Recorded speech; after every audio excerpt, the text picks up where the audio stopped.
जैसा आपका डिमांड था कि दर्पण चैप्टर से जो भी प्रकाश चैप्टर का तीनों चैप्टर है उससे आपको अच्छा से अच्छा ऑब्जेक्टिव कराया जाए, तो हम आपके लिए लेकर के आ गए हैं 100 ऑब्जेक्टिव का एक सीरीज, जिसको पढ़ने के बाद आपको इस चैप्टर से किसी प्रकार का कोई सवाल छूटने नहीं जा रहा है ना। तो इस प्रकार आप शेयर कीजिए वीडियो को अपने दोस्तों तक और आप लोग देखिए और अच्छे से इसको समझिए। पूरे चैप्टर को एकदम पूरी तरह से एक्सप्लेन करते हुए हर ऑब्जेक्टिव को बनाया जाएगा, जिससे आपको आगे पढ़ने में, इससे आपको सब्जेक्टिव बनाने में मदद मिलेगी और अगल से भी ऑब्जेक्टिव आता है तो उसको आप नहीं छोड़ोगे। लेकिन आप एक बात जान लो कि 100 क्वेश्चन जो हम करवा रहे हैं ऑब्जेक्टिव इसी में से घूमता रहेगा। तो चलिए शुरू करते हैं, समय नहीं गंवाते हैं।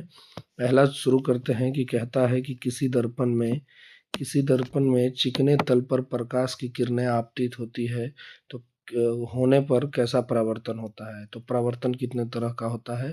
परावर्तन दो प्रकार का होता है। परावर्तन क्या होता है? दो प्रकार का होता है। कैसा कैसा होता है? तो सबसे पहला कहता है कि अगर समतल दर्पण हो और चिकनी सतह हो तो जो परावर्तन होता है उसको हम लोग नियमित कहते हैं। क्या कहते हैं? नियमित कहते हैं, है ना। और दूसरा हमारा कहता है कि अगर ये सरफेस रुखरा हो तो इस पे जो परावर्तन होता है वह अनियमित होता है। तो परावर्तन कैसा पॉलिश बोला है? चिकने सरफेस पे। तो चिकने सरफेस पे कैसा परावर्तन होता है बाबू? चिकने सरफेस पे कैसा परावर्तन होता है? तो नियमित परावर्तन होता है। चिकने सरफेस पे परावर्तन कैसा होता है? नियमित परावर्तन होता है। ठीक है, तो आगे बढ़ते हैं हम लोग नेक्स्ट क्वेश्चन की तरफ, है ना। चलिए तो नेक्स्ट क्वेश्चन की तरफ बढ़ते हैं। तो दूसरा कहता है कि किसी समतल दर्पण में लेटर पी किसके जैसा दिखेगा? समतल दर्पण में लेटर पी किसके जैसा दिखेगा बाबू? तो सबसे पहले यहाँ पे हम लोग पी लिखते हैं और ये लगा लिए समतल दर्पण।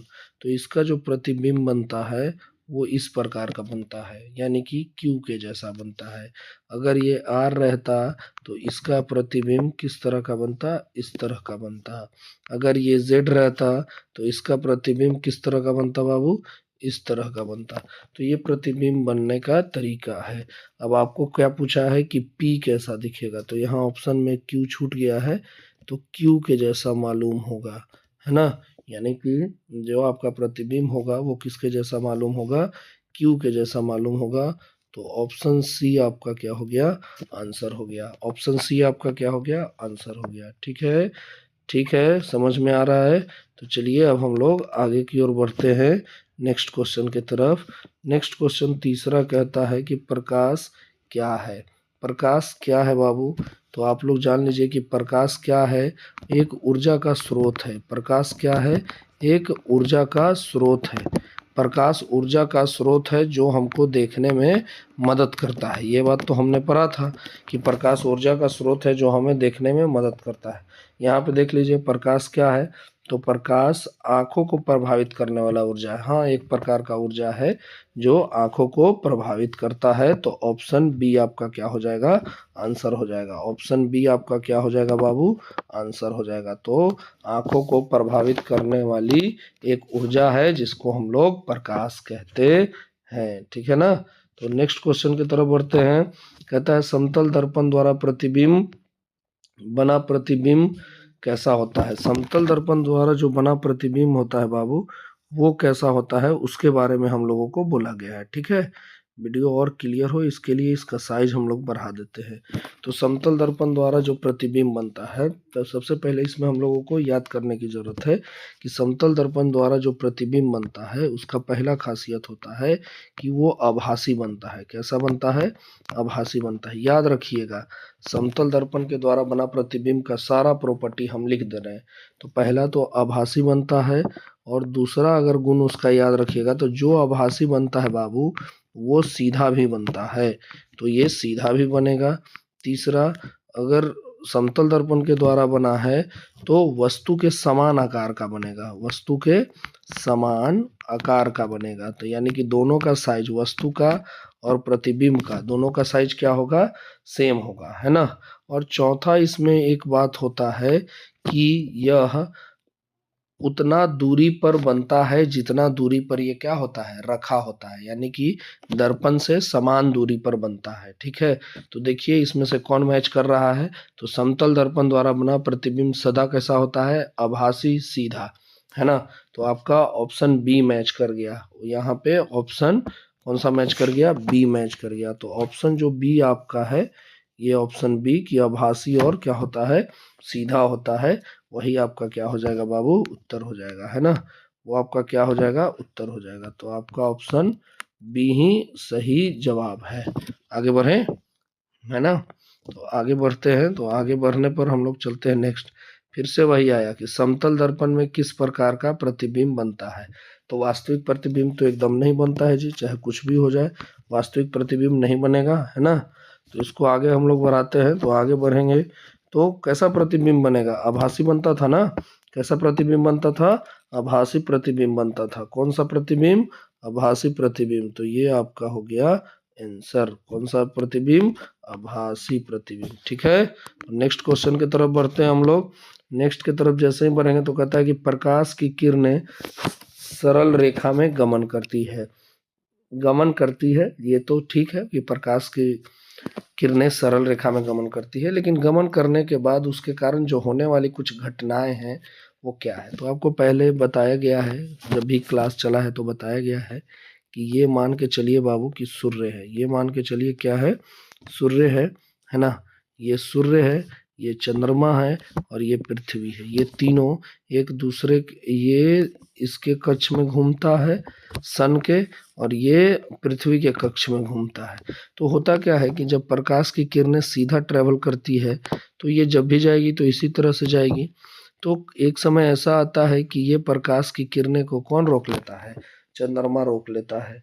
तो सूर्य ग्रहण हम लोगों को दिखाई देता है। कभी क्या होता है कि पृथ्वी आ जाता है चंद्रमा और सूर्य के बीच में, तो चंद्र ग्रहण हो जाता है। यानी कि दोनों प्रकार का जो ग्रहण होता है, सूर्य ग्रहण और चंद्र ग्रहण, कौन कौन सा, सूर्य ग्रहण और चंद्र ग्रहण, ये दोनों जो है वो किसके कारण होता है बाबू, सरल रेखा में गमन करने के कारण होता है। तो बताइए इसका आंसर क्या होगा। तो इसका आंसर आपका हो जाएगा ये दोनों, ए और बी दोनों, यानी सूर्य ग्रहण में भी उसी का हाथ है और चंद्र ग्रहण में भी उसी का हाथ है। चलिए नेक्स्ट हम लोग आगे बढ़ते हैं। तो नेक्स्ट क्वेश्चन जो हमारा है, कहता है कि किसी वस्तु की छाया तब बनती है जब प्रकाश की किरणें गमन करती है। अभी सेम आपको इसको समझाया गया था कि छाया तभी बनेगी जब प्रकाश कैसे गमन करेगी। तो ये वस्तु हो गया, इसका इस तरफ छाया बनना है, और मान लीजिए ये प्रकाश है, तो प्रकाश हमेशा सीधी रेखा में गमन करेगी तब जाकर के इसका छाया बनेगा। अगर वो तिरछी रेखा में करेगी तो प्रकाश इधर से जाकर के इधर आ जाएगी और वो दिखने लगेगा, उसका छाया नहीं बन पाएगा। तो ये तो पॉसिबल नहीं है कि प्रकाश मुड़े। प्रकाश हमेशा कैसे गमन करती है, सीधी रेखा में, है ना। तो आपका आंसर हो गया ए, प्रकाश किस तरह से गमन करना चाहिए, सीधी रेखा में, है ना। चलिए नेक्स्ट क्वेश्चन की तरफ बढ़ते हैं बाबू। नेक्स्ट क्वेश्चन कहता है प्रकाश स्रोत के सामने एक छड़ी रख दिया गया। देखिए इस क्वेश्चन को अभी आप लोगों को हम समझाए हैं कि प्रकाश स्रोत के सामने एक छड़ी रख दिया गया, है ना। उस छड़ी का छाया कैसा होगा, और छड़ी का रंग दे रहा है। एक बात बताइए बाबू कि अगर ये रंग हरा रंग का है, पीला रंग का है, कुछ भी रंग का है, लाल पीला हरा कोई भी रहे, अगर ये प्रकाश की किरणें को रोक रहा है तो इसकी छाया यहाँ पे बनेगी। और वो छाया का कोई कलर नहीं होता है, छाया हमेशा काला कलर का बनता है। कैसा कलर का बनता है, काला। तो छाया का रंग कैसा होगा, काली रंग की होगी। यानी ऑप्शन सी आपका क्या हो जाएगा बाबू, उत्तर हो जाएगा। ऑप्शन सी आपका क्या हो जाएगा, सही उत्तर क्या हो जाएगा आपका, ऑप्शन सी, है ना। सही उत्तर आपका हो जाएगा ऑप्शन सी। ठीक है, तो ये आपका क्या हो गया, ऑप्शन सी हो गया सही उत्तर। ठीक है, आगे बढ़े। ऑप्शन सी आपका क्या हो गया, सही उत्तर हो गया काली रंग। चलिए नेक्स्ट क्वेश्चन की तरफ बढ़ते हैं हम लोग, है ना। तो नेक्स्ट क्वेश्चन कहता है किसी प्रकाश स्रोत के सामने एक रुकावट रख देने पर क्या बनती है। तो ये मान लीजिए कि प्रकाश की स्रोतें हैं जो इधर से जा रही हैं, जा रही है ना। और इसके सामने अगर आप रुकावट रख देते हैं तो इस तरफ अभी बताए थे कि क्या बनता है, छाया बनता है। क्या बनता है बाबू, छाया बनता है ना। क्या बनेगा, छाया बनेगा। ठीक है, तो मान लीजिए कि ये छाया उप छाया दोनों बनता है यहाँ पे, तो इसका जो आंसर होगा बाबू वो दोनों होगा। वो क्या होगा आपका, दोनों होगा। कि आपका कौन कौन से बनेगा, ए और बी दोनों बनेगा, यानी कि छाया और उपछाया दोनों बनेगा। ठीक है, तो इसका जो आंसर होगा बाबू वो क्या हो जाएगा आपका, कि दोनों का दोनों बनेगा, छाया भी बनेगा और क्या बनेगा, उपछाया भी बनेगा। ठीक है, आगे हम लोग नेक्स्ट क्वेश्चन पे बढ़ते हैं। जैसे ही हम लोग नेक्स्ट क्वेश्चन पे पढ़ेंगे बच्चा, तो कहता है कि प्रकाश स्रोत के सामने एक गेंद रख देने पर, प्रकाश स्रोत के सामने एक गेंद रखने पर उसकी छाया कैसी बनेगी। ठीक है, तो प्रकाश स्रोत है, मान लीजिए ये गेंद रख दिया गया, तो गेंद जो होता है वो गोलाकार होता है ना, ठोस गोला होता है। लेकिन जब प्रकाश की किरणें इसको रोकेगी ना बाबू, तो यहाँ पे जो इसका छाया बनेगा वो तो फिगर जैसा बनेगा ना। तो दो डायमेंशनल जो फिगर बनता है उसको हम लोग गोला नहीं कहते हैं, उसको हम लोग वृत्ताकार कहते हैं। तो इसका आंसर क्या हो जाएगा बाबू, वृत्ताकार। ठीक है ना। यानी कि प्रकाश स्रोत के सामने गेंद रखने पर कैसी छाया बनेगी, वृत्ताकार छाया बनेगी। चलिए आगे बढ़ते हैं। कहता है दृष्टि के भौतिक अनुभूति को क्या कहते हैं। तो दृष्टि है बाबू, यानी कि देखने का जो भौतिक अनुभूति होगा उसको क्या कहेंगे, ध्वनि कहेंगे। वो तो सुनने का होता है जी, है ना। तो किसका कहेंगे बाबू, प्रकाश का, है ना, प्रकाश। यानी कि प्रकाश जो आपका है वो क्या है, प्रकाश जो आपका है वो सही जवाब है। कि प्रकाश को हम लोग क्या करते हैं, कि दृष्टि का भौतिक अनुभूति कहते हैं। ठीक है, आगे बढ़ते हैं। देखिए ये क्वेश्चन रेड कलर से नहीं हो पाया था, है ना। तो ये क्या है, प्रकाश एक रूप है। अभी बताए थे प्रकाश शक्ति का रूप था जी, नहीं, शक्ति का रूप तो माता दुर्गा है। आपको बताया गया है कि प्रकाश कार्य तो है नहीं, प्रकाश बल है नहीं, तो प्रकाश किसका स्रोत है, ऊर्जा का स्रोत है, ऊर्जा का एक रूप है। ठीक है, समझ में आ रहा है ना। तो इन सब ऑब्जेक्टिव को बहुत ध्यान से बाबू देखा जाए। अगर इसको बहुत ध्यान से देखिएगा तो आपको किसी प्रकार का कोई क्वेश्चन एग्जाम में छूटने नहीं जा रहा है। सब क्वेश्चन आप आसानी से क्या कर सकते हैं, बना सकते हैं। ठीक है, नेक्स्ट क्वेश्चन। प्रकाश माध्यम में प्रकाश की किरणें माध्यम के कणों को क्या करती है। देखिए माध्यम को, कणों को, सबसे पहले तो हम लोग देखें तो माध्यम के कणों को गर्म करती है। हाँ करती है, प्रकाश जब भी चलेगा तो वो कण को तो गर्म करेगा ही। दूसरा प्रकाशित करती है, तो प्रकाश है तो प्रकाशित तो करेगा ही जी। माध्यम की कणों की गति प्रदान करती है, हाँ उसका स्पीड भी बनाता है।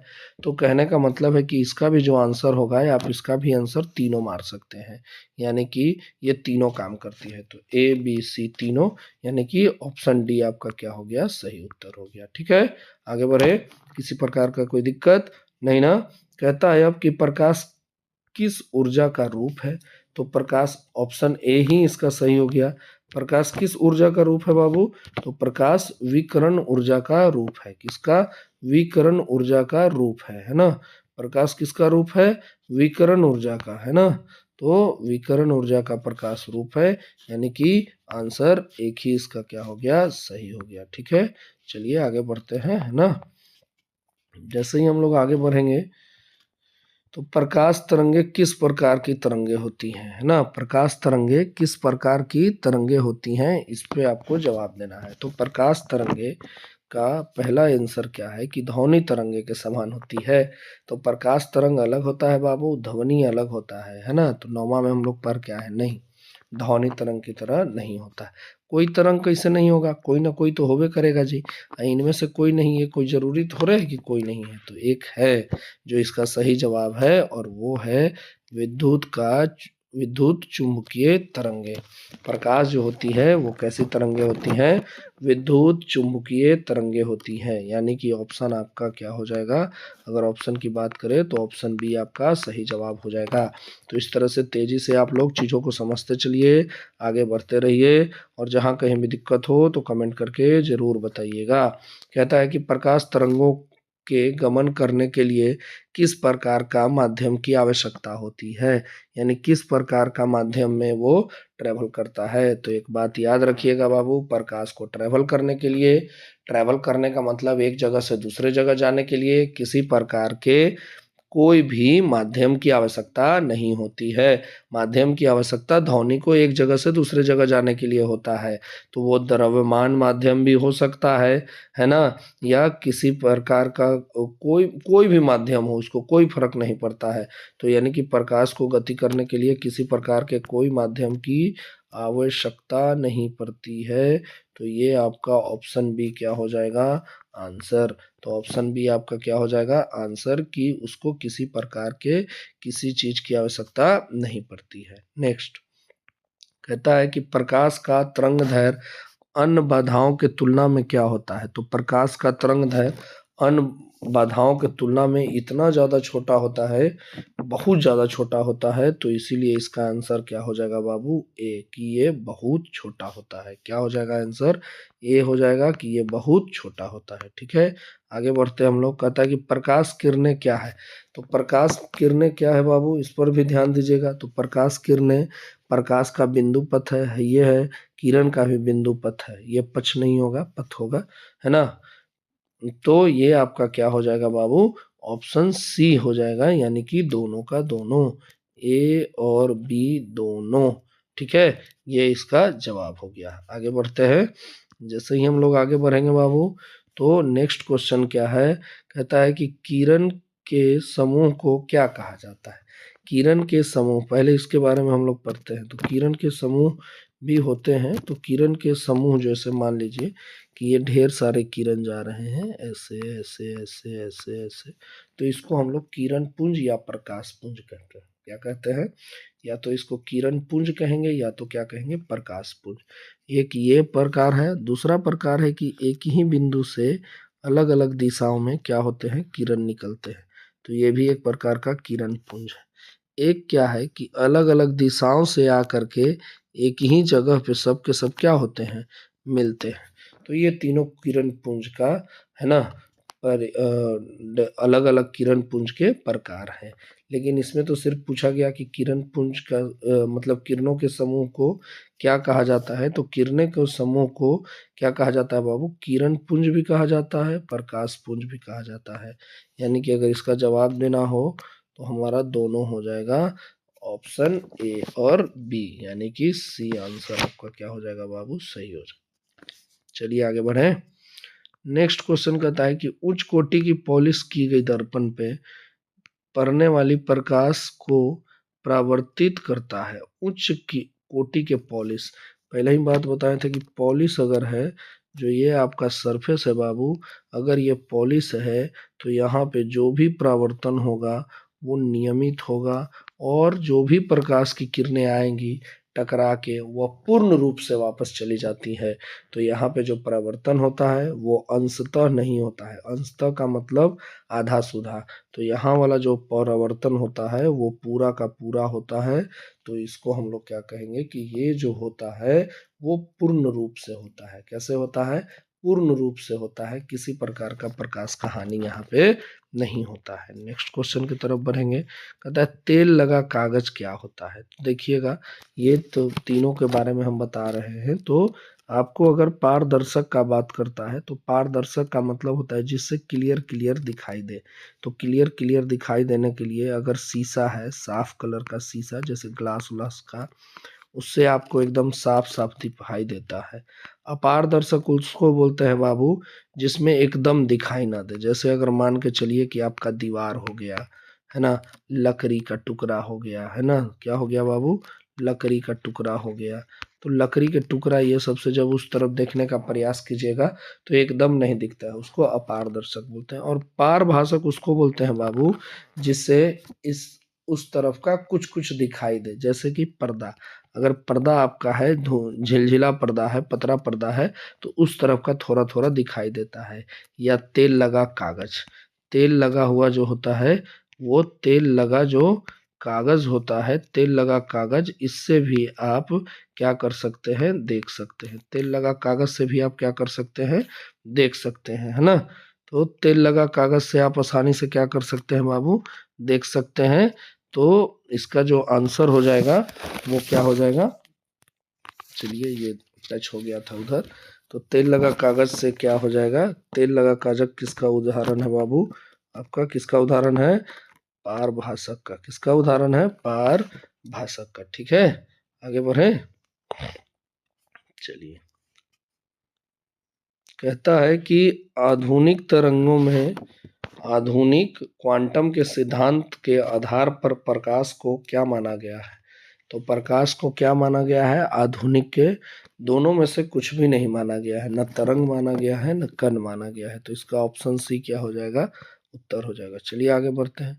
सूर्य के से आने वाला प्रकाश पुंज कैसा है? तो देखिए, अभी प्रकाश पुंज के बारे में बताए थे। तो ये आपका मान लीजिए बाबू कि सूर्य है, तो यहाँ से जो प्रकाश की किरणें आती है वो इस तरह से आती है। तो देखिए, तो प्रकाश की किरणें सभी एक दूसरे की कैसी है?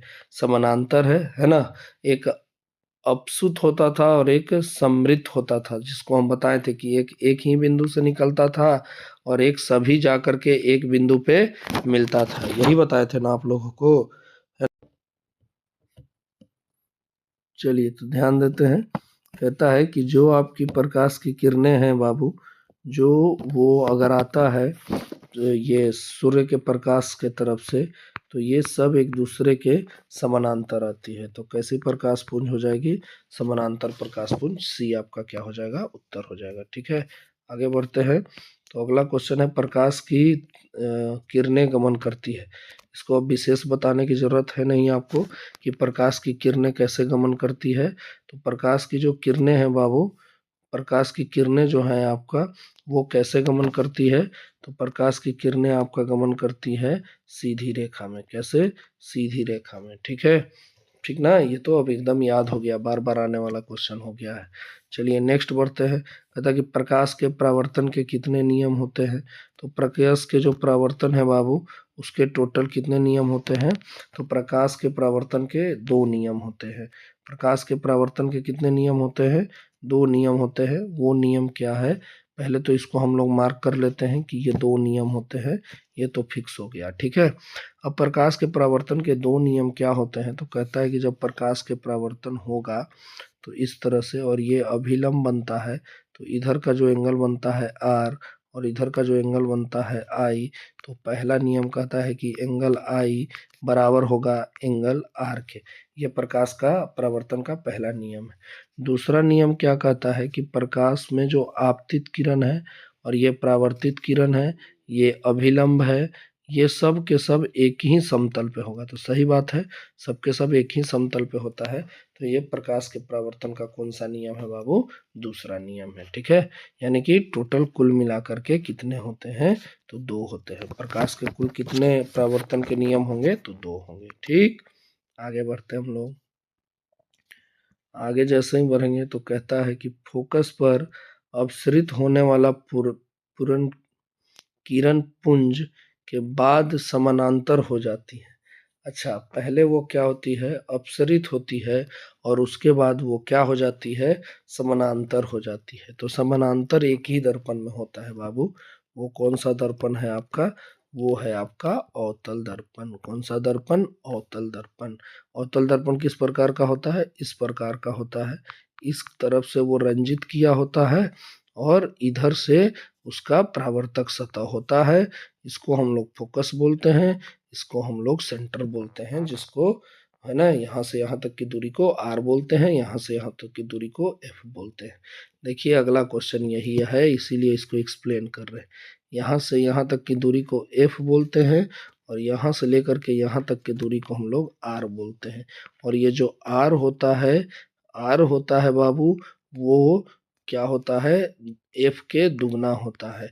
यानी अगर एफ का वैल्यू निकालेंगे तो वो आर का आधा होता है। समझ गए? तो ये अवतल दर्पण और उत्तल दर्पण दोनों के लिए काम करता है। चलिए आगे बढ़ते हैं। नेक्स्ट क्वेश्चन वही आ गया कि जो एफ बराबर आपका क्या था? एफ बराबर अभी हमने पढ़ के लाया कि आर बटा 2 था। तो एफ बराबर जो आर बटा 2 था, वो कौन कौन से दर्पण के लिए सत्य है? तो बाबू, ये जो है वो किसके किसके लिए सत्य है आपका? तो अवतल दर्पण के लिए सत्य है, उत्तल दर्पण के लिए सत्य है। समतल दर्पण के लिए ये सत्य नहीं है। तो इसका जो आंसर हो जाएगा वो दोनों हो जाएगा कि ऑप्शन ए और बी, अवतल और उत्तल के लिए ये क्या है, सत्य है। चलिए नेक्स्ट क्वेश्चन की तरफ बढ़ते हैं। हम लोग 28 नंबर क्वेश्चन में पहुंच चुके हैं। हमारे पास 100 से ज़्यादा क्वेश्चन है, तो थोड़ा तेज़ी से करना पड़ेगा, लेकिन तेज़ी के चक्कर में उसको छोड़ना नहीं है, पूरी तरह से करते हुए चलना है। तो देखिए आगे बढ़ते हैं। तो नेक्स्ट क्वेश्चन आपका क्या कहता है कि किसी बिंब का अवतल दर्पण द्वारा बना प्रतिबिंब आभासी सीधा तथा बिंब से बड़ा पाया गया तो वस्तु किस जगह पे होना चाहिए। अच्छा, आभासी भी है, सीधा भी है ना, और बिंब से बड़ा भी है। आभासी भी है, सीधा भी है, और बिंब से क्या है बाबू, बड़ा भी है। तो उसको कहाँ पे रखना पड़ेगा। तो ये तो बहुत ही जबरदस्त सवाल है कि आभासी भी बन रहा है और सीधा भी बन रहा है और बिंब से बड़ा भी बन रहा है।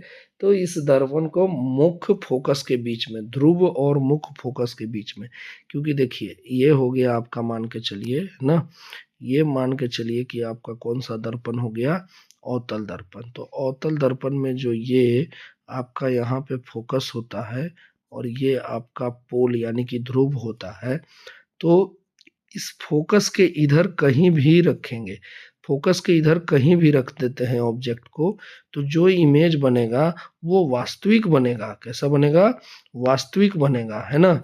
लेकिन एक ही ऐसा कंडीशन है कि अगर हम इसको फोकस और पोल के बीच में रखें तो उसका इमेज इस तरफ बनता है, यानी कि दर्पण के इस तरफ बनता है। तो कैसा बनता है, काल्पनिक, यानी कि आपका काल्पनिक कहने का मतलब कि वो आभासी भी होता है, देख रहे हैं, सीधा भी है, और आपका जो ये था ऑब्जेक्ट उससे क्या है, बड़ा भी है। तो कहाँ कहाँ पे रखे हम लोग बाबू, फोकस और ये होता है पोल, यानी कि फोकस और ध्रुव के बीच में। तो दर्पण के ध्रुव तथा मुख्य फोकस के बीच में, डी आपका क्या हो जाएगा, सही जवाब। ठीक है, तो देखिए कंसेप्ट को समझते हुए इसी तरह से पढ़ते हुए हम लोग आगे बढ़ेंगे। चलिए नेक्स्ट क्वेश्चन की तरफ बढ़ते हैं। दर्पण की चौड़ाई को दर्पण का क्या कहा जाता है, बताइए। दर्पण के चौड़ाई को दर्पण का फोकस कहेगा, तो चौड़ाई को फोकस कहेंगे जी। फोकस तो हम लोग दर्पण का ये वाला पार्ट को फोकस बोलते हैं, ध्रुव इसको बोलते हैं। तो दर्पण के चौड़ाई को हम लोग द्वारक बोलते हैं। क्या बोलते हैं, द्वारक बोलते हैं, है ना। क्या बोलते हैं बाबू, है ना, क्या बोलते हैं, द्वारक बोलते हैं। ठीक, ये चरखुट वाला सेलेक्ट करना था, लेकिन चलिए कोई बात नहीं, ये क्या हो गया, द्वारक बोलते हैं। ऑप्शन बी आपका सही हो गया। चलिए नेक्स्ट आगे बढ़ते हैं। कहता है कि अवतल दर्पण के प्रकरण में किसी वास्तविक और उल्टे प्रतिबिंब के लिए आवर्धन क्या होता है। तो आवर्धन जो है बाबू वो क्या होगा, बताइए। उल्टा, उल्टा प्रतिबिंब, उल्टा बन रहा है यानी कि वो उल्टा बन रहा है, तो उसका क्या हो जाएगा, जो आवर्धन होगा बाबू, आवर्धन होगा वो माइनस होगा। और माइनस को हिंदी में हम लोग क्या कहते हैं, ऋणात्मक कहते हैं। क्या कहते हैं, ऋणात्मक कहते हैं, है ना। क्या कहते हैं उसको हम लोग, ऋणात्मक कहते हैं। तो ये आपका जो बनेगा बाबू वो कैसा बनेगा, ऋणात्मक बनेगा, है ना। तो अगर आप ऑप्शन टिक करना चाहते हैं तो टिक कर लीजिए, क्या बनेगा, ये ऋणात्मक बनेगा। क्या बनेगा, ऋणात्मक। चलिए आगे बढ़ते हैं हम लोग। टिक नहीं किए क्या, तो ये ऋणात्मक बनेगा, ये टिक कर लीजिएगा। चलिए नेक्स्ट क्वेश्चन की तरफ बढ़ते हैं। कहता है कि अवतल दर्पण में आभासी और सीधे प्रतिबिंब के लिए, अब बोला कि सीधा प्रतिबिंब के लिए, तो अभी बताए थे उल्टा तो माइनस, और सीधा रहेगा तो क्या होगा बाबू, प्लस। और प्लस को क्या बोलते हैं हम लोग, धनात्मक। क्या बोलते हैं, धनात्मक, है ना। तो ये कैसा बनेगा, धनात्मक बनेगा।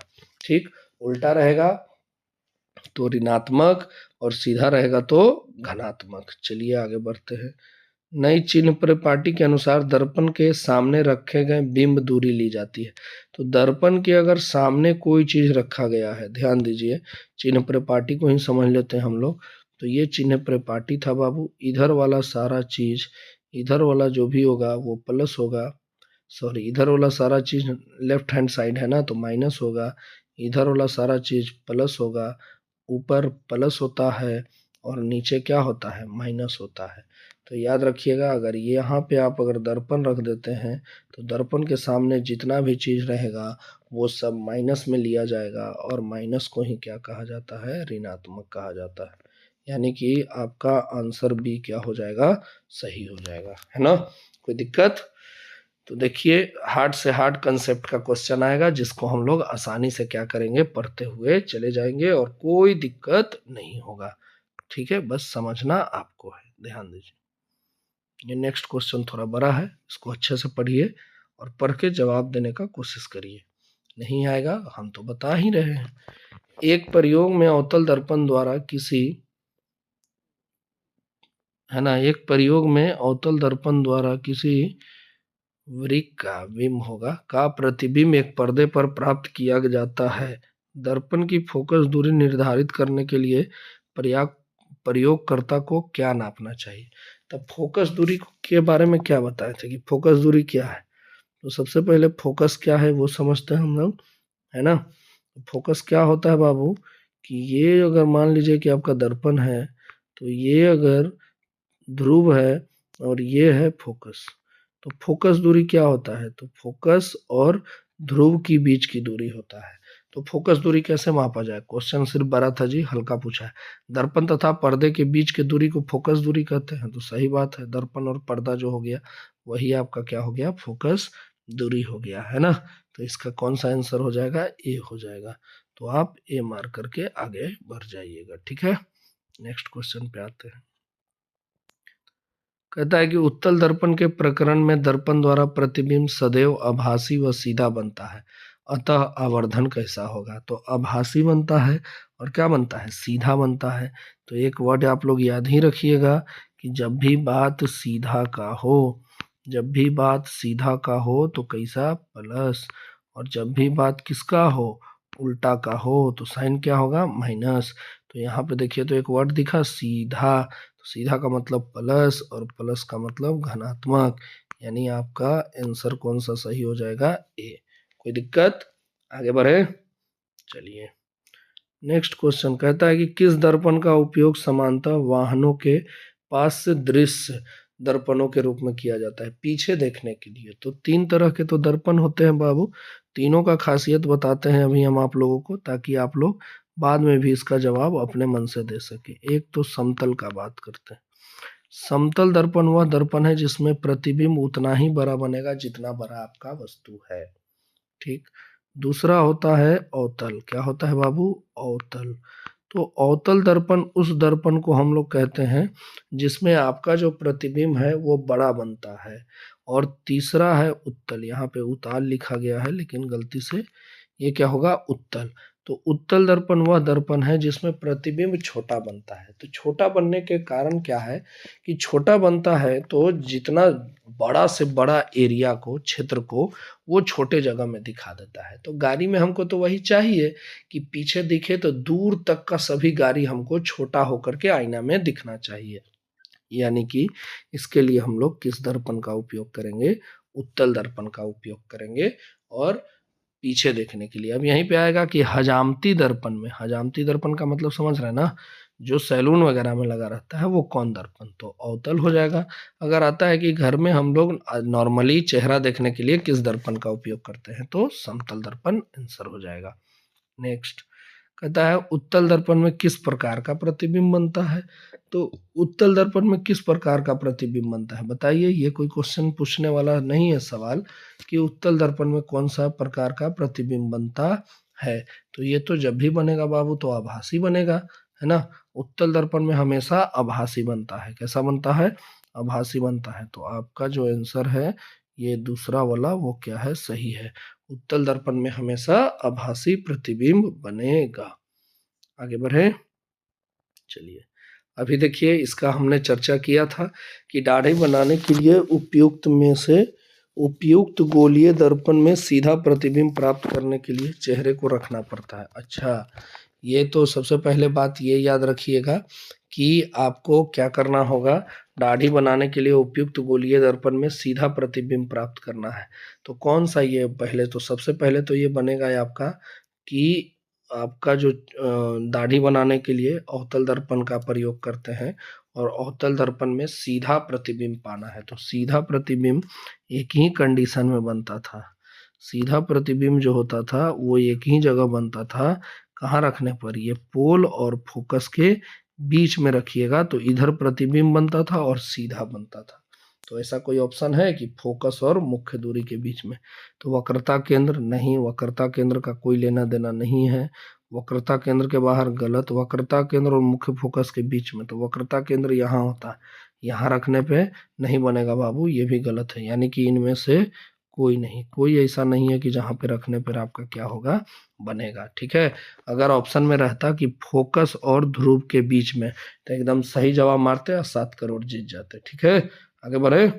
चलिए नेक्स्ट क्वेश्चन कहता है कि वास्तविक वस्तु का हमेशा सीधा प्रतिबिंब बनाने वाला दर्पण, तो वास्तविक वस्तु है और उसका प्रतिबिंब हमेशा सीधा बनना चाहिए, है ना, सीधा बनना चाहिए। तो सीधा ध्यान लीजिए, अवतल में भी एक बार अवतल में तो टेढ़ा ही बनता है, उत्तल में सीधा बनता है, लेकिन वो वास्तविक नहीं होता है।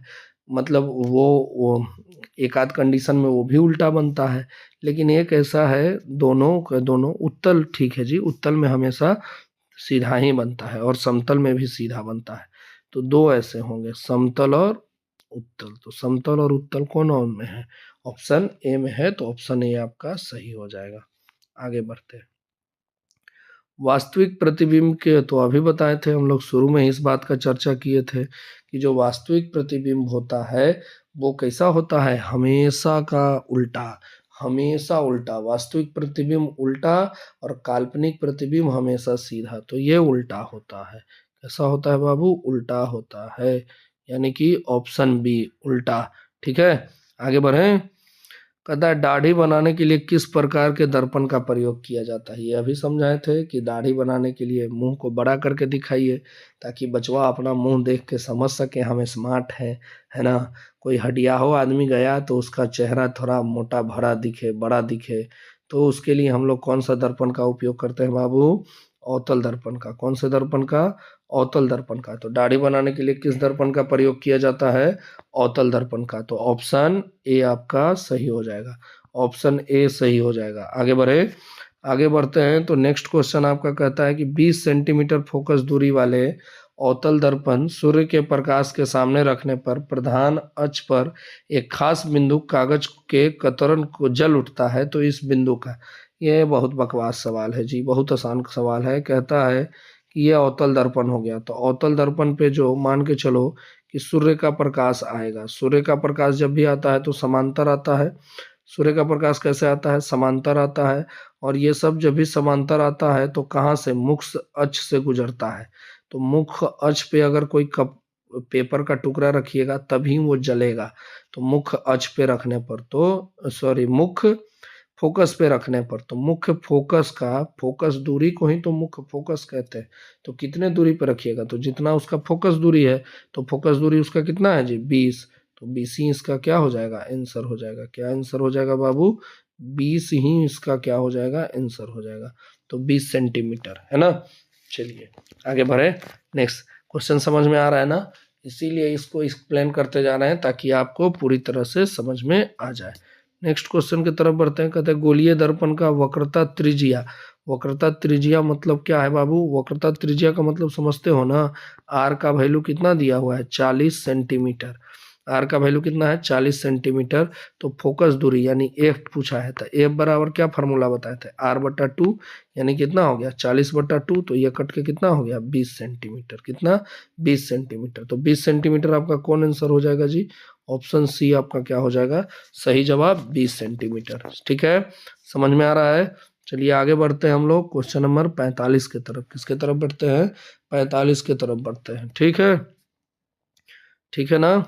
कहता है मुख्य अक्ष और दर्पण ध्रुव पर मुख्य अक्ष, लो फोटोए बना देते हैं, बिना फोटो बनाए आप लोग को क्लियर थोड़े होगा, तो फोटो बना देने पर ज़्यादा क्लियर हो जाता है। तो फोटो बनाते हैं, तो ये आपका फोटो बन गया, ये आपका हो गया मुख्य अक्ष, ये क्या हो गया? मुख्य अक्ष, है ना। और मुख्य अक्ष पर दर्पण के ध्रुव पर, ध्रुव क्या है? ये है। तो ये दोनों के बीच में कितना डिग्री का एंगल बनता है? 90 डिग्री का। और 90 डिग्री वाले को ही हम लोग क्या कहते हैं? अभिलंब कहते हैं। तो यानी कि आपका आंसर कौन सा सही हो जाएगा? ए, अभिलंब, है ना। मुख्य अक्ष और दर्पण के ध्रुव पर कैसा बनता है? अभिलंब है, अभिलंब रहता है। ठीक है, आगे बढ़े। 90 डिग्री का कौन बनाता है? नेक्स्ट क्वेश्चन, एक अवतल दर्पण में वस्तु की स्थिति एक अवतल दर्पण में वस्तु की स्थिति ध्रुव और फोकस के बीच में उसका प्रतिबिंब कैसा बनाता है। तो ध्रुव और फोकस के बीच में, ये बार बार अब बताते बताते एकदम एक ही क्वेश्चन को हम लोग बहुत बार डील कर चुके हैं, सिर्फ अलग अलग तरीका से पूछ रहा है। बाकी क्वेश्चन का मतलब ये ध्रुव और ये हो गया है आपका क्या बाबू, फोकस। और इसके बीच में जब हम लोग किसी वस्तु को रखते हैं तो उसका जो प्रतिबिंब बनता है इधर बनता है, और इधर बनने वाला प्रतिबिंब काल्पनिक होता है, काल्पनिक के साथ साथ बड़ा भी बनता है। तो काल्पनिक और बड़ा, ऑप्शन क्या हो जाएगा, डी। काल्पनिक और बड़ा, ऑप्शन डी क्या हो जाएगा बाबू, उत्तर हो जाएगा। ठीक है, चलिए नेक्स्ट क्वेश्चन 47 नंबर की तरफ बढ़ते हैं। तो 47 नंबर क्वेश्चन क्या है कि किसी गोलीय दर्पण तथा किसी पतले गोलीय लेंस दोनों की फोकस दूरी -15 है, तो दोनों कैसा होगा। तो दोनों कैसा होना चाहिए बताइए, दोनों अवतल होना चाहिए, दोनों उत्तल होना चाहिए। दर्पण अवतल होगा, एगो उत्तल एगो अवतल, ऐसा कुछ याद रखने की जरूरत नहीं है। याद रखिए दोनों के दोनों अवतल होंगे, दोनों के दोनों क्या होंगे, अवतल होंगे, दोनों के दोनों अवतल होंगे। आगे, मुख्य अक्ष के समानांतर चलने वाली प्रकाश किरणें अब अवतल दर्पण से परावर्तन के बाद मुख्य अक्ष के एक बिंदु से होकर गुजरती है, उस बिंदु को क्या कहते हैं। आए चेला, इतना आसानी से इसको बताए थे जी कि ये अवतल दर्पण हो गया, ये अवतल दर्पण हो गया, और इसके प्रधान अक्ष के या मुख्य अक्ष के जो समानांतर जाता है वो सब एक ही बिंदु से होकर के गुजरता है, और उसी बिंदु को तो हम लोग फोकस कहते थे। क्या कहते थे, फोकस। तो फोकस इसमें किधर है, देखो तो जी, फोकस कहते थे। ऑप्शन सी, ऑप्शन सी आपका क्या हो जाएगा, उत्तर हो जाएगा, कि उसको हम लोग क्या कहते थे, फोकस कहते थे। देखिए, अगर चैप्टर को थोड़ा ध्यान से समझा जाए, आप पहले कहीं नहीं भी पढ़ रखे होंगे, फिर भी इस तरह से हम इसको आराम आराम से एक्सप्लेन और डील कर रहे हैं कि आपको किसी भी प्रकार के कोई क्वेश्चन में दिक्कत नहीं होगा और आप उसको क्लियर ढंग से कर पाइएगा। चलिए आगे बढ़ते हैं। किस दर्पण का दृष्टि क्षेत्र बड़ा होता है। ये देखिए सवाल घुमा फिरा के वही पहुंचा जो हम आपको समझाए थे कि दर्पण क्षेत्र जो होता है, दृष्टि क्षेत्र, वो बड़ा होने के ही कारण तो गाड़ी में पीछे देखने के लिए लगाया जाता था। तो उसको कौन सा दर्पण कहते थे बताइए, कौन सा दर्पण कहते थे, उत्तल दर्पण। देखिए यहाँ हिंदी में गलत लिखा हुआ है, इसको उत्तल दर्पण कहते हैं, उत्तल दर्पण, क्या कहेंगे, उत्तल दर्पण, है ना। ठीक है, तो ऑप्शन सी आपका क्या हो जाएगा, उत्तर हो जाएगा। आगे बढ़े, गोलीय दर्पण की फोकस दूरी उसकी त्रिज्या से क्या होती है। फोकस दूरी, फोकस दूरी को बोले तो एफ, फोकस दूरी को क्या बोला जाता है, एफ, और एफ हमेशा आर के आधा होता है। तो यानी कि वक्रता त्रिज्या के क्या हो जाएगा बाबू, आधी हो जाएगा। वक्रता त्रिज्या के क्या हो जाएगा, आधी हो जाएगा। समझ गए। तो 50 क्वेश्चन हम लोग एकदम इम्पोर्टेंट 50 क्वेश्चन कंप्लीट कर लिए हैं। चलिए अब 51 नंबर क्वेश्चन में बढ़ते हैं हम लोग। तो 51 नंबर क्वेश्चन हमारा क्या कहता है कि निम्न में से किस दर्पण की फोकस दूरी धनात्मक होती है। ये तो और जबरदस्त सवाल है जी, धनात्मक फोकस दूरी क्या होगी। तो ये देखिए, ये अगर अवतल है तो इसका फोकस यहाँ होगा, तो फोकस सामने पड़ रहा है तो ये तो ऋणात्मक हो जाएगा। ये देखिए उत्तल है तो इसका जो फोकस होगा वो इस तरफ पड़ेगा, यानी कि इसके पीछे पड़ेगा, और पीछे वाला प्लस होता है। तो कौन सा दर्पण होगा जी, उत्तल दर्पण होगा। कौन सा दर्पण, उत्तल दर्पण, बी आपका क्या हो जाएगा, सही जवाब। ठीक है, आगे बढ़े नेक्स्ट क्वेश्चन की तरफ। कहता है सोलर कुकर में किसका प्रयोग किया जाता है। सोलर कुकर, देखिए सोलर कुकर जो है बाबू, उसमें आपको ज़्यादा हीट का जरूरत रहता है। तो ये कोई ऐसा दर्पण आपको लगाना है कि जब प्रकाश की किरणें, फिर से छोटा हो गया, ये आपको ऐसा लगाना है बाबू कि जब भी प्रकाश की किरणें उस पे पड़े, सीधा हो जाए यार। चलिए, यही था ना जी सोलर कुकर वाला क्वेश्चन। चलो चलो चलो जल्दी देखो।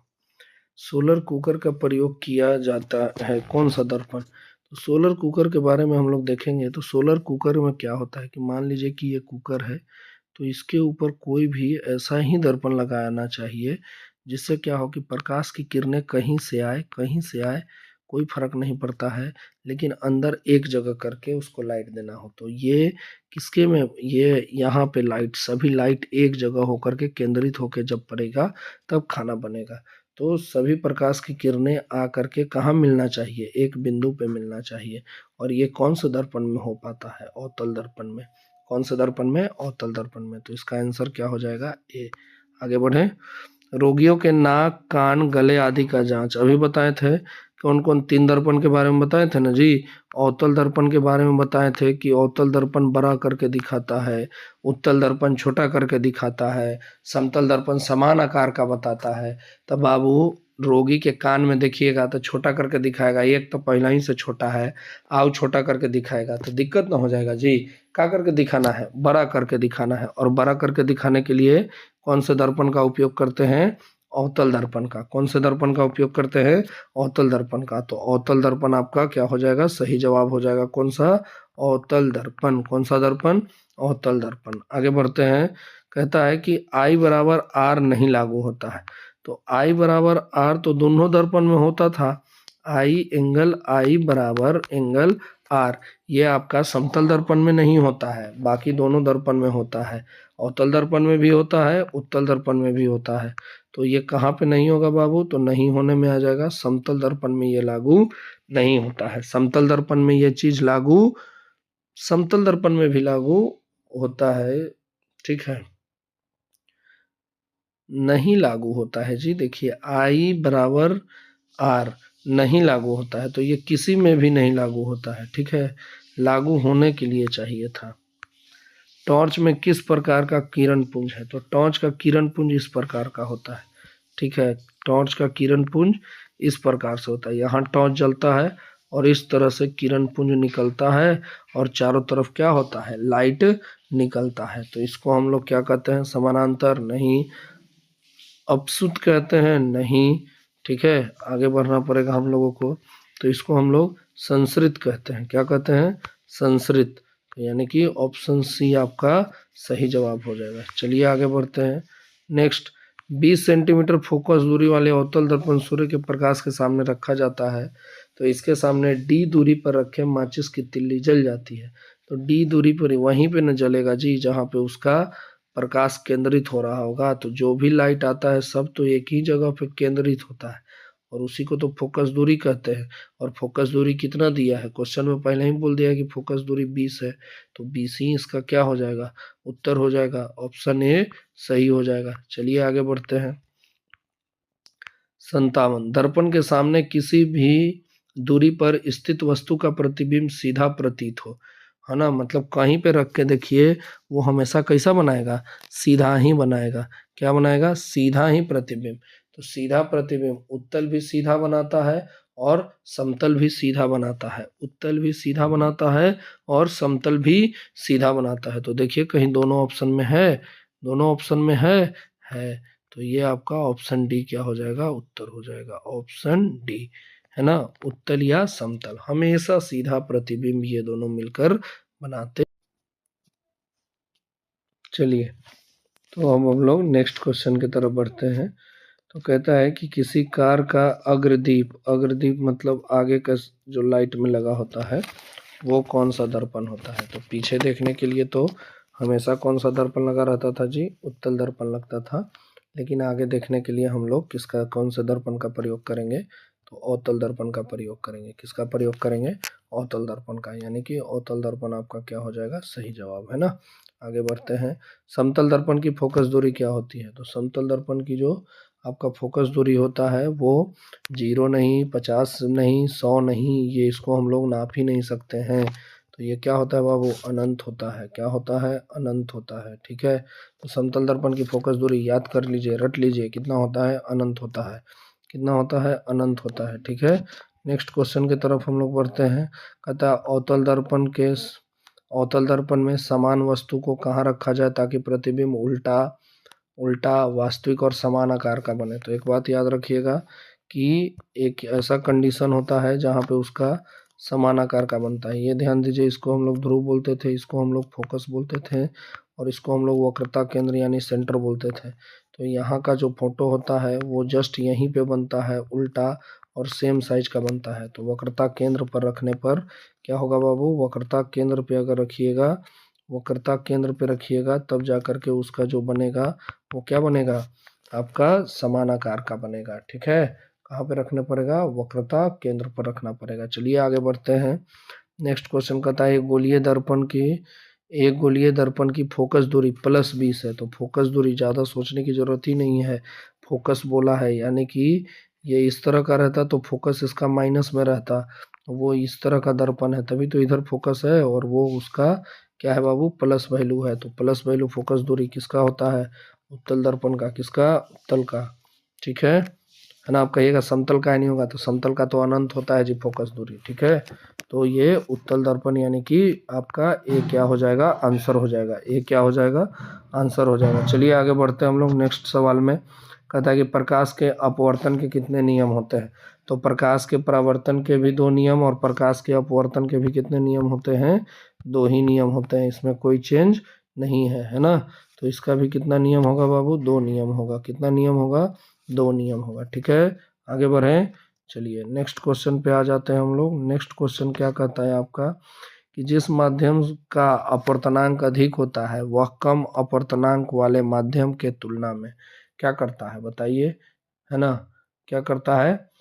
तो जिसका अपवर्तनांक अधिक होता है उसका प्रकाशिक घनत्व भी क्या होता है, ज़्यादा होता है। प्रकाशिक घनत्व ज़्यादा होने का मतलब वो सघन होता है, अगर कम रहता तो विरल होता। तो ये ज़्यादा है तो क्या होगा, सघन होगा। क्या होगा, सघन, यानी कि ऑप्शन ए आपका क्या हो जाएगा, सही उत्तर हो जाएगा। ठीक है, आगे बढ़ते हैं हम लोग। जैसे ही आगे बढ़ेंगे तो नेक्स्ट क्वेश्चन हमारा आता है कि निम्न में से किस माध्यम में प्रकाश का चाल अधिकतम होता है। तो प्रकाश का चाल अधिकतम कितना होगा, शीशा सॉलिड है, सॉलिड में कम होगा, लिक्विड में और होगा, और सबसे ज़्यादा उसका होगा गैस में। यही होता है ना जी। हाँ, तो सबसे ज़्यादा किस में होगा, सॉलिड है तो इसमें नहीं होगा, इसमें भी नहीं, इसमें सबसे ज़्यादा होगा हवा में। कितने में, सबसे ज़्यादा हवा में। आगे बढ़ते हैं। कौन सा लेंस अपसारी लेंस भी कहलाता है। अपसारी लेंस हम लोग किसको कहते हैं, तो अपसारी लेंस हम लोग अवतल लेंस को कहते हैं, और अभिसारी कहते हैं उत्तल को। तो ये अपसारी का बात किया है, तो अपसारी किसको कहेंगे हम लोग, अवतल लेंस को कहेंगे। यानी कि आंसर 1 आपका क्या हो गया, सही हो गया। आगे बढ़े। शीशा या कांच किस प्रकार का माध्यम है। शीशा या कांच किस प्रकार का माध्यम है जी। शीशा जो भी होगा या कांच होगा वो क्या होता है, प्रकाशिक होता है कि अप्रकाशिक होता है, तो वो प्रकाशिक होता है। क्या होता है, प्रकाशिक होता है। यानी कि ऑप्शन ए इसका क्या हो जाएगा, आपका उत्तर हो जाएगा। आगे बढ़ते हैं। प्रकाश की चाल विभिन्न माध्यमों में समान होती है, भिन्न होती है, कैसा होता है। तो समान अलग अलग अगर माध्यम रहेगा तब अलग अलग होगा, तभी तो प्रकाश का अपवर्तन होता है। प्रकाश के चाल ही के कारण तो प्रकाश का अपवर्तन होता है। तो वो कैसा रहेगा बाबू, भिन्न भिन्न रहेगा, है ना। कैसा रहेगा, भिन्न भिन्न रहेगा, है ना। यानी कि ऑप्शन 2 आपका सही हो गया, कि उसका जो होता है वो कैसा रहता है, भिन्न भिन्न रहता है। ठीक है, आगे बढ़ें, नेक्स्ट की तरफ चलते हैं। तो कांच से प्रकाश की किरणें गुजरती है तो क्या होता है। कांच एक पारदर्शी माध्यम है, उससे अगर किरण गुजरती है तो क्या होता है। पढ़ते हैं तीनों ऑप्शन को। कुछ भाग परिवर्तित होता है, कुछ भाग अपवर्तित होता है, और कुछ भाग अवशोषित होता है। सही है, तीनों के तीनों सही है। यानी कि इसमें कुछ पार भी होता है, कुछ इधर उधर भी चला जाता है, और कुछ अवशोषित भी हो जाता है। वायु में प्रकाश की चाल निर्वात की अपेक्षा में क्या होती है। निर्वात में तो सबसे ज़्यादा होगा जी। निर्वात में क्या होना चाहिए, सबसे ज़्यादा होना चाहिए। तो निर्वात में सबसे ज़्यादा होगा, तो वायु में उसके कंपैरिजन में क्या होगा, कम होगा कि ज़्यादा होगा। तो निर्वात में ज़्यादा होगा, वायु में क्या होगा, कम होगा। वायु में क्या होगा, कम। तो ऑप्शन ए सही जवाब। आगे बढ़ते हैं। प्रकाश की किरणें हो सकती है, प्रकाश की किरणें क्या हो सकती है, बताइए। प्रकाश की किरणें दर्पणों द्वारा परिवर्तित हो सकती है, होती ही है, होती है ना जी। ठीक है, पारदर्शी माध्यमों द्वारा अपवर्तित हो सकती है, लेंसों द्वारा अपवर्तित फोकस हो सकती है, सब का सब हो सकता है। तो इसका आंसर क्या होगा, इनमें से सभी, यानी कि ऑप्शन डी आपका क्या हो जाएगा, सही हो जाएगा। ठीक, चलिए आगे बढ़ते हैं नेक्स्ट क्वेश्चन 72 के तरफ। किसी पारदर्शक माध्यम से प्रकाश की किरणें गुजरने पर आपतन कोण और निर्गत कोण में क्या संबंध है। आपतन कोण और निर्गत कोण दोनों एक दूसरे का क्या होता है जी, बराबर होता है। इसमें कौन सा सवाल है, क्या होता है, बराबर होता है। तभी तो हम लोग पढ़े थे, है ना, पढ़ के आए थे ना जी कि एंगल आई जो होता है वो एंगल आर के बराबर होता है। तो देखो करने हैं, बराबर होगा, ऑप्शन ए क्या होगा, बराबर होगा। ठीक। प्रकाश हमें निम्नांकित संचार के साधन प्रदान करते हैं, है ना। कैसा प्रकाश का साधन प्रदान करता है जी, तो प्रकाशिक केबल में भी ये होता है, कांच के रेशों से बनी तंतु में भी होता है, टेलीफोन में भी होता है। तो इनमें से सभी इसका सही जवाब हो जाएगा, क्या होगा, इनमें से सभी, यानी कि ऑप्शन डी। आगे बढ़ते हैं। कांच स्लैब से होकर गुजरने वाली किरणों के लिए आपतित किरण और निर्गत किरण एक दूसरे के कैसे होते हैं, बताइए। एक दूसरे के एक ही सरल रेखा में होंगे, समानांतर होंगे या असमानांतर होंगे, जल्दी बताइए क्या होगा, तो समानांतर होगा। आपतित किरण और निर्गत किरण एक दूसरे के समानांतर होती है, कैसी होती है, समानांतर होती है। तो ऑप्शन सी इसका हो जाएगा सही जवाब। आगे बढ़ते हैं। क्रांतिक कोण सघन माध्यम और में वह आपतन कोण है जिसके लिए विरल माध्यम में अपवर्तन कोण होता है। तो क्रांति कोण कितने डिग्री का होता है, जल्दी बताइएगा। ये 90 डिग्री का होता है, चला कितने डिग्री का होता है, 90 डिग्री का होता है। आगे बढ़े। वायुमंडलीय अपवर्तन का कारण ही आकाश में क्या होता है, चंद्रमा टिमटिमाता है जी, गजब सवाल पूछते हो। अन्य ग्रह टिमटिमाते हैं, इतना बड़ा है कि वो टिमटिमाता हुआ दिखाई देगा, नहीं ना। तो कौन टिमटिमाता हुआ दिखाई देता है, तारा टिमटिमाता है, तो तारे टिमटिमाते हैं। इसको जिसको प्रकाश चैप्टर का नॉलेज नहीं रहेगा वो बना देगा कि टिमटिमाता तो तारे है, चंद्रमा थोड़े टिमटिमाता है। आगे। आंख में प्रवेश करने वाले तारे के प्रकाश फ्लक्स में निरंतर परिवर्तन के कारण तारों की स्थिति हमेशा बदलती है, जिससे आंखों में तारे दिखते हैं। कैसे दिखते हैं, चमकते हुए, टिमटिमाते हुए, धुंधला होते हुए दिखते हैं। कैसे दिखते हैं, जल्दी बताइए इसको। तो तारे हम लोग को हमेशा से टिमटिमाते हुए दिखते हैं, यानी कि ऑप्शन ए इसका सही जवाब। आगे बढ़ते हैं। सूर्य उदय और सूर्य अस्त के समय वायुमंडलीय अपवर्तन के कारण सूर्य की स्थिति का पता चलता है। वास्तविक का, आभासी का, कैसा का, आभासी स्थिति का पता चलता है। ठीक है, तभी तो 2 मिनट पहले ही हम लोग को सूर्य निकलने से 2 मिनट पहले ही लालिमा दिख जाती है और डूबने के बाद भी तक हमको वो लालिमा दिखता है। किस प्रकार से सूर्योदय और सूर्यास्त के समय सूर्य का चक्रिका चपटी, है ना, प्रतीत होती है, आकार उसका चपटी प्रतीत होती है, इस बात को ध्यान दीजिए, है ना। तो वो किसके कारण होता है, वायुमंडलीय अपवर्तन के कारण, परावर्तन के कारण नहीं, परावर्तन के कारण तो दिखबे नहीं करता, ये कंपन हम लोग आज तक पढ़वे नहीं किए हैं अभी। तो ये किसके कारण होता है बाबू, अपवर्तन के कारण। ऑप्शन ए इसका सही जवाब हो जाएगा। ठीक है, आगे बढ़े। आवर्धन का ऋणात्मक मान बताता है, ऋणात्मक क्या बताता है, कि सीधा है कि उल्टा, ऋणात्मक माइनस, ऋणात्मक का मतलब माइनस, और माइनस का मतलब उल्टा, और प्लस का मतलब सीधा। तो यहाँ क्या बोला है, ऋणात्मक बोला है, ऋणात्मक मतलब माइनस, माइनस हमेशा उल्टा। तो ये ऑप्शन ए हो जाएगा, कुछ देखने का जरूरत नहीं है, आगे बढ़ जाएंगे। छोटे अक्षरों को पढ़ने के लिए निम्न में से कौन सा उपयुक्त होगा। छोटा अक्षर है तो, छोटा अक्षर है तो फोकस दूरी उसका कम रखना पड़ेगा। तो सबसे कम फोकस दूरी वाला कौन है, देखो तो सबसे कम इन सब में कौन है, 5 है, तो यही फोकस दूरी का उपयोग करेंगे। आगे बढ़ते हैं। वास्तविक वस्तु का आभासी प्रतिबिंब बनता है, वास्तविक वस्तु का आभासी प्रतिबिंब बनता है तो उत्तल में भी बनता है, अवतल में भी बनता है और समतल में भी बनता है। उत्तल में भी, अवतल में भी और समतल में भी, है ना, सभी में आभासी प्रतिबिंब बनते हैं।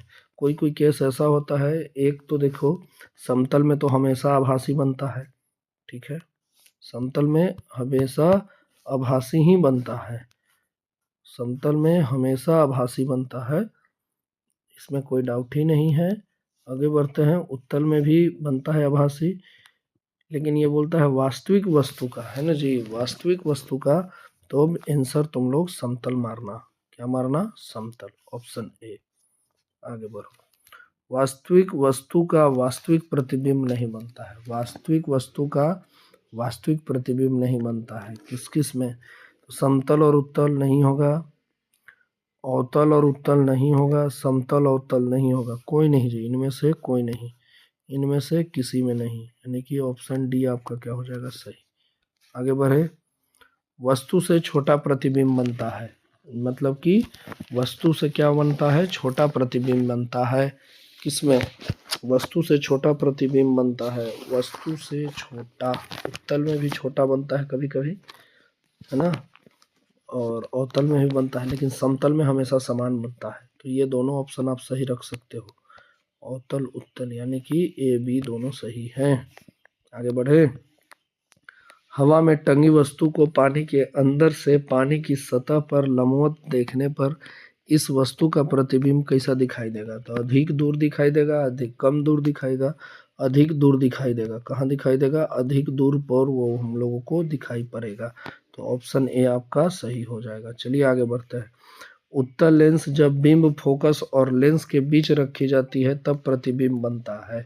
उत्तल लेंस में जब बिंब फोकस और लेंस के बीच में रखा जाता है, फोकस और लेंस के बीच में आप रख करके देखिए तो कैसा बनेगा बच्चा? तो प्रतिबिंब हमेशा काल्पनिक व सीधा बनता है। ये सब बातें तो अब पढ़ते पढ़ते याद हो गया आप लोगों को कि काल्पनिक और सीधा बनेगा जब वहां पे रखा जाएगा तब, है ना। अब आगे बढ़ते हैं। कहता है कि 20 सेंटीमीटर, एक उत्तल लेंस की फोकस दूरी 20 सेंटीमीटर है। कितना सेंटीमीटर है? 20 सेंटीमीटर है, तो वो कितना हो जाएगा? तो कितना हो जाएगा? तो ध्यान दीजिए, तो बहुत आसान सवाल है। 1 मीटर में कितने सेंटीमीटर होते हैं? 100। 100 बटा कितना हो गया? 20। ये कट के आ गया 5, तो +5 डायोप्टर, यानी कि ऑप्शन ए आपका क्या हो गया आंसर। आगे। किसी लेंस के प्रकाशीय केंद्र से होकर गुजरने वाली किरणों के पथ में अपवर्तन के बाद क्या होता है? विचलन होता है, विचलन नहीं होता है, क्या होता है? तो विचलन नहीं होता है। आंसर क्या हो जाएगा बाबू? कि विचलन नहीं होता है। ठीक है, नेक्स्ट। निम्न में से कौन सा पदार्थ लेंस के लिए प्रयुक्त नहीं है? लेंस किसका नहीं बनाया जा सकता है? तो लेंस उसका नहीं बनाया जाता है जिसके आर पार दिखाई ना दे। अगर जिसके आर पार दिखाई ही नहीं देगा तो लेंस, तो जल पानी के आर पार दिखाई देता है? देता है। कांच देता है, प्लास्टिक के आर पार दिखाई देता है, लेकिन मिट्टी के आर पार दिखाई नहीं देता है। तो इसको हम लोग उपयोग में नहीं ला सकते हैं, है ना। इसको हम लोग किसके उपयोग में नहीं ला सकते हैं? इसके हम लोग इसका उपयोग हम लोग बनाने के लिए नहीं कर सकते हैं। क्या बनाने के लिए नहीं कर सकते हैं? तो इसका हम लोग लेंस नहीं बना सकते हैं। मिट्टी का लेंस बनाइएगा, आगे दिखबे नहीं करेगा कुछ, है ना। आगे बढ़े। जिस लेंस का एक तल उभरा हुआ हो लेकिन दूसरा तल समतल हो। अच्छा, एक तल उभरा हुआ और दूसरा तल समतल, तो उभरा हुआ तो उत्तल, समतल है तो समतल, तो समतलोत्तल लेंस, यानी कि ऑप्शन डी इसका आंसर हो जाएगा। आगे बढ़े। अवतल लेंस में वास्तविक वस्तु का, अगर अवतल लेंस है तो वास्तविक वस्तु का हमेशा कैसा प्रतिबिंब बनेगा? वास्तविक ना, कैसा बनेगा? आभासी बनेगा। वास्तविक का कैसा बनेगा? आभासी बनेगा। 2 डायोप्टर का क्षमता है इसका। कितना डायोप्टर का? 2 डायोप्टर का क्षमता है। तो 2 डायोप्टर का क्षमता है तो कितना सेंटीमीटर पर ये बनेगा? तो 2 डायोप्टर क्षमता वाला 50 ही होता है। प्लस होगा कि माइनस होगा? तो प्लस होगा, है ना। तो ये +50 वाला। आगे बढ़े। 95 नंबर। कहता है उत्तल लेंस द्वारा तब काल्पनिक प्रतिबिंब बनता है जब बिंब रहता है। तो उत्तल लेंस में कहाँ पे रखिएगा कि उसका जो बिंब बने वो काल्पनिक बने, है ना। तो कम दूरी पे रखने पे होगा जी, अनंत पे मत रखिएगा। फोकस के समानांतर कम दूरी पर अगर रखिएगा तो वो उसका बन जाएगा। चलिए 96 नंबर पे आते हैं। कहता है जब कोई वस्तु अनंत पर रहता है तो उत्तल लेंस द्वारा उसका प्रतिबिंब बनता है। उत्तल लेंस द्वारा उसका प्रतिबिंब कहाँ बनता है? अनंत पे है ना जी। तो अनंत वाला तो फोकस पे बनता था, अनंत वाला कहाँ बनता था? फोकस पर। तो ऑप्शन क्या हो जाएगा? बी। चलिए 3 क्वेश्चन और हमारे बचे हैं। मोटे लेंस की फोकस दूरी पतले लेंस की तुलना में क्या होती है? मोटा लेंस का फोकस दूरी अधिक होगा? नहीं। लड़कन सोचेगा कि मोटा है तो फोकस दूरी भी ज़्यादा होगा, नहीं। मोटा है तो फोकस दूरी उसका क्या होगा? कम होगा। पतला वाला का क्या होगा? ज़्यादा होगा। तो मोटा वाला का फोकस दूरी कम होगा। आगे बढ़ते हैं हम लोग, ठीक है। कहता है समान फोकस, ओहो सेलेक्ट हो गया ये कैसे, किस नंबर तक कर लिए थे हम लोग, हाँ यही 98 ही करना था हम लोगों को, है ना। समान फोकस दूरी के उत्तल और अवतल लेंस सटाकर रखे गए यह उग्म क्या कहलाएगा, तो उत्तल भी रखा गया और अवतल भी रखा गया, तो ये किसके जैसा बिहेव करेगा, तो कांच की आयताकार सिल्ली के जैसा बिहेव करेगा। किसके जैसा बिहेव करेगा, तो कांच के आयताकार सिल्ली के तरह बिहेव करेगा, ऑप्शन सी। चलिए 2 सवाल और है। किस बिंब का अनंत पर प्रतिबिंब प्राप्त होता है, और करने के लिए बिंब को उत्तल लेंस के सामने कहाँ रखा जाए, अनंत पे, कहाँ प्राप्त करना है बाबू, अनंत पे, तो अनंत पे फोकस दूरी पे रखिएगा तो अनंत पे ही बनेगा। तो फोकस दूरी किधर है जी, फोकस लेंस के मुख्य फोकस पे रख दीजिए, कहाँ रख दीजिए, लेंस के मुख्य फोकस पे। चलिए हम लोग लास्ट क्वेश्चन में पहुंच गए। निम्न में से किस लेंस का, अभी क्वेश्चन तो और भी तैयार है लेकिन तब तक हम लोग 100 करते हैं, और आप लोग वीडियो को शेयर कीजिए, अपने दोस्तों के पास भेजिए। इससे क्या होगा कि ज़्यादा से ज़्यादा लोग देखेंगे तो हर चैप्टर का ऐसे 100 ऑब्जेक्टिव, सेलेक्टिव ऑब्जेक्टिव लाएंगे, जिससे आपका एग्ज़ाम में कोई भी क्वेश्चन नहीं छूटेगा। तो आप चैनल को बढ़ाइए, ग्रो करने का काम कीजिए, तभी तो जा कर के हम आप लोगों के लिए इतना मेहनत से टाइप करेंगे, और टाइप करके एक एक चीज़ को एक्सप्लेन करते हुए, आप नहीं भी पढ़ रहेंगे तो आप सिर्फ ऑब्जेक्टिव मार करके फर्स्ट डिवीज़न तक पहुंच सकते हैं, है ना। तो निम्न में से किस लेंस की फोकस दूरी धनात्मक होती है, निम्न में से किस लेंस की फोकस दूरी धनात्मक होती है, यानी कि जो एफ का वैल्यू है वो प्लस होना चाहिए। तो लेंस कह रहा है, अगर ये वो कहता तो इसमें हम लोग अवतल मारते दर्पण में, लेकिन लेंस का बात कर रहा है तो लेंस में क्या होगा बाबू, उत्तल दर्पण होगा, क्या होगा, उत्तल दर्पण, ठीक है। तो उत्तल दर्पण आपका सही जवाब हो गया। ध्यान दीजिए, आप लोग क्या कीजिए, जो हमारा चैनल चल रहा है मैथ्स मैजिक, क्या चल रहा है, maths magic by Ashoka classes, उसको ज़्यादा से ज़्यादा अपने दोस्तों के पास शेयर कीजिए, सब्सक्राइब करवाइए, और इसी प्रकार का 100 ऑब्जेक्टिव का सीरीज अगर आपको चाहिए तो आप क्या कीजिए, ज़्यादा से ज़्यादा हमारे चैनल को ग्रो करवाइए। उसमें क्या होगा कि हम आपको इसी तरह से मेहनत करके 100 सेलेक्टिव क्वेश्चन टाइप कर करके आपको इस तरह से ऑब्जेक्टिव कराएंगे, आपको हर एक बात को ध्यानपूर्वक समझाएंगे, और परीक्षा आते आते इस तरह का बना देंगे कि सभी सब्जेक्ट का, हिंदी से लेकर के संस्कृत से लेकर के सभी सब्जेक्ट का ऑब्जेक्टिव आप पूरे अच्छी तरह से बना पाएंगे। और 100 कर लीजिएगा, 100 करने के लिए ये 100 है, 100 के साथ ये हर क्वेश्चन के साथ 3-4 क्वेश्चन आपका क्लियर होते जाएगा, यानी कि 500 ऑब्जेक्टिव आपका क्लियर हो जाएगा अगर आप 100 ऑब्जेक्टिव कर लेते हैं तो आप ज़्यादा से ज़्यादा चैनल को शेयर सब्सक्राइब कीजिए, और आप इस तरह के वीडियो को देखते रहिए, ताकि आपके एग्ज़ाम में अच्छा से अच्छा मार्क्स आ सके, और जब मार्क्स आए, रिजल्ट आए, तो आप ज़रूर कमेंट करके बताएं कि आपने हमारे चैनल के मदद से कितना नंबर प्राप्त किया, ठीक है। तो अब हम लोग अगला वीडियो लेकर के आएंगे, किसका, ये तो आपका प्रकाश का हो गया, अब हम लोग अगला विद्युत लाएंगे, विद्युत विद्युत चैप्टर जो आपका है उसका हम लोग पूरी तरह से वीडियो लेकर के आएंगे। चलिए तब तक के लिए धन्यवाद, है ना।